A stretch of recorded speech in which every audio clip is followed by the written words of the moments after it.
Hello friends, welcome back to Garbh Guru. मैं doctor Priyanka Yadav और आज हम बात करेंगे प्रेगनेंसी के दौरान कुछ ऐसे केसेस रहते हैं, कुछ ऐसे सिम्टम्स रहते हैं जिसमें नॉर्मल डिलीवरी पॉसिबल नहीं होती है या फिर नॉर्मल डिलीवरी करने से माँ को या बच्चे को नुकसान हो सकता है। कितने सारे ऐसे पेशेंट हमने देखे, आपने भी सुने होंगे कि एंड में डिलीवरी करते करते वहाँ पे बच्चा, फिर जब डिलीवरी तो हो गई, नॉर्मल डिलीवरी हो गई, लेकिन फिर बच्चा हेल्दी नहीं रहा, बच्चे में दिक्कत आ गई, अंदर ही बच्चा मर गया था, बाहर आने के बाद वो सांस रुक गई उसकी। तो बहुत ज़्यादा ऐसे केसेस रहते हैं जिसमें आपको नॉर्मल ना करा के सीजर करना चाहिए। अब तक हमने नॉर्मल डिलीवरी के तो बहुत सारे वीडियोस बनाए कि नॉर्मल डिलीवरी हो जाए उसके लिए हम क्या करें। मेडिसिन भी हम देते हैं, इजीली नॉर्मल डिलीवरी हो भी जाती है, लेकिन कुछ कुछ केसेस में नॉर्मल डिलीवरी नहीं करानी चाहिए। ऐसे कौन से सिम्टम रहते हैं जिसमें नॉर्मल डिलीवरी करने से रिस्क बढ़ जाएंगे, आज वो डिस्कस करेंगे।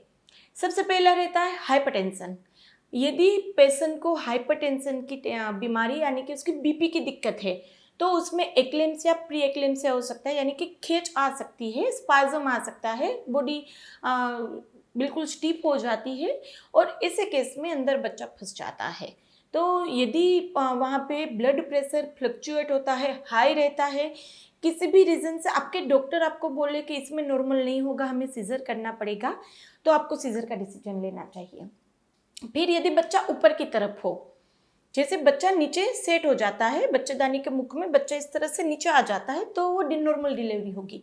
ऊपर की तरफ रहता है बच्चा, तो वहाँ पे काफ़ी रूरल एरिया में स्पेशल ऐसा बोला जाए कि नहीं, हम तो इसको उल्टा करके भी कर देंगे या फिर मैं तो पाँव से भी डिलीवरी करा देती हूँ। तो उसे में डिलीवरी हो जाने पर बच्चा जब वहाँ पे एक साथ नहीं आ जाएगा, बच्चा भी रुक रुक के आता है। पहला हेड आता है, फिर उसके बाद बॉडी आएगी, दर्द के साथ आता है। तो कभी कभी वहाँ पे बॉडी निकल जाएगी, अंदर सिर वहाँ पे फंस जाएगा और वहाँ पे दिक्कत आती है। तो ज़्यादातर सेफ नहीं है। यदि बच्चे की पोजीशन उल्टी है तो उसमें नॉर्मल डिलीवरी नहीं करनी चाहिए।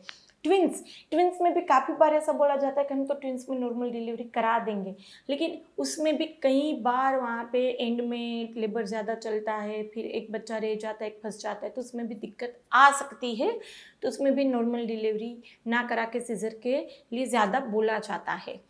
तीसरा रहता है डायबिटीज़। यदि बहुत ही ज़्यादा शुगर रहता है तो भी वहाँ पे जो नॉर्मल डिलीवरी के टाइम पे, एंड के टाइम पे भी दिक्कत आ सकती है। तो उसमें भी यदि बोले, आपके हर एक केसेस में नहीं, यदि आपके गायनिक सजेस्ट करे कि इसमें नॉर्मल डिलीवरी करना थोड़ा मुश्किल हो जाएगा, तो वहाँ पे हमें सीजर के लिए जाना चाहिए।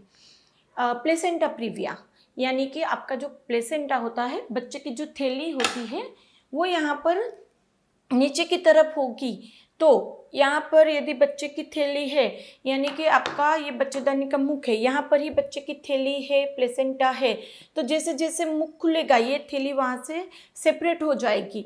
तो फिर इतनी ज़्यादा ब्लीडिंग होगी कि माँ के हेल्थ में बहुत ज़्यादा कॉम्प्लिकेशंस आ सकते हैं। तो प्लेसेंटा प्रीविया रहता है, प्लेसेंटा नीचे की तरफ रहता है, तब भी बोलते हैं कि सीजर कराना चाहिए। फिर कुछ ऐसे केसेस रहते हैं जहाँ पे नॉर्मल डिलीवरी के लिए चाहते हैं, नॉर्मल डिलीवरी का दर्द भी शुरू होता है, 4 घंटा, 5 घंटा, 8 घंटा, इस तरह से लेबर भी चलता है, लेकिन कभी कभी जो माँ रहती है वो वहाँ पे बहुत ज़्यादा थक जाती है या फिर उसकी हेल्थ बिगड़ने लगती है, तो डॉक्टर बोलते कब नॉर्मल ना करा के हमें सीजर करना चाहिए।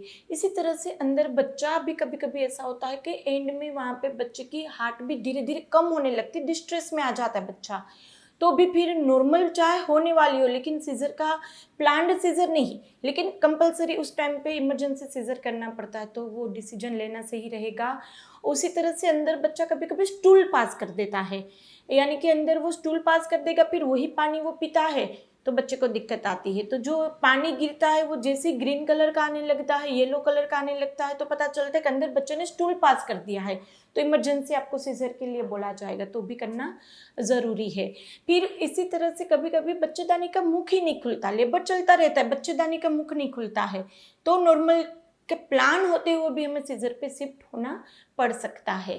और कभी कभी ऐसा रहता है कि सब कुछ सही चल रहा है, बच्चा भी सही आ रहा है, एंड में भी कुछ मेरे साथ ही ऐसा हुआ कि अभी मैं आधा 1 घंटा वेट करती तो मेरी नॉर्मल डिलीवरी हो जाती, 7-8 सेंटीमीटर तक का डायलिटेशन भी हो गया था, लेकिन वहाँ पे बच्चे की जो हार्ट बीट है वो कम होने लगी, बिल्कुल रिस्क बिल्कुल नहीं था, लेकिन फिर भी मैं रिस्क नहीं लेना चाहती थी, है ना। मैं खींचती तो वहाँ पे नॉर्मल हो ही जाती, लेकिन फिर यदि वहाँ पे कुछ हो जाता है, यानी कि बच्चे की हार्ट बीट अचानक से भी बंद हो जाती है, फिर उसमें हम कुछ नहीं कर सकते, है ना। तो जैसे ही आपके गायनिक वहाँ पे बोलते हैं कि हो सकता है, हो सकते पे ज़्यादा हमें आगे चलना है, कि नहीं होगा ऐसे नहीं। मैंने जैसे बताया था, बहुत सारे केसेस में था कि एंड में ऐसा होता है कि लेबर हो जाए लेकिन बच्चा हाथ में नहीं आता है, लास्ट के आधे घंटे में वहाँ पे बच्चे में दिक्कत आ जाती है। तो हो सकता है ऐसे, यदि पॉसिबिलिटी है कि नहीं इसमें कुछ दिक्कत आ सकती है, तो मैं वो रिस्क लेना ही नहीं है, तो फिर सीजर करा लेना बेटर रहता है। और जैसे मैंने बताया, फाइनल डिसीजन अपने गायनिक को लेने दो, ना खुद लो, ना अपने फैमिली मेम्बर की सुनो, ना किसी और की सुनो। कोई ऐसा बोलते हैं कि यहाँ पे जाओ ये डॉक्टर नॉर्मल करा देगा, तो एंड में वो फाइल बदल देते हैं, ऐसे में दिक्कत आ जाती है। तो ट्राई पूरी करो, एक्सरसाइज करो, कैस्टर ऑयल पियो, होम्योपैथिक मेडिसिन लो, नॉर्मल हो ही जाती है। लेकिन किसी रीज़न से कुछ भी फैक्टर में ऐसा है कि सीजर करना पड़ सकता है या फिर कंपलसरी करना ज़रूरी है, तो फिर वहाँ पे एम ही होना चाहिए अच्छा माँ अच्छा बच्चा, बाद में और कुछ नहीं देखना है। इसमें भी कुछ डाउट हो, कुछ क्वेश्चन हो तो आप हमें कमेंट बॉक्स में पूछ सकते हैं। वीडियो अच्छा लगे तो इसको लाइक एंड शेयर करना, अभी तक सब्सक्राइब नहीं किया तो कर लीजिए, आपके लिए बिल्कुल ही फ्री है। चलिए फिर जल्दी से मिलेंगे, तब तक के लिए stay healthy, stay happy, bye.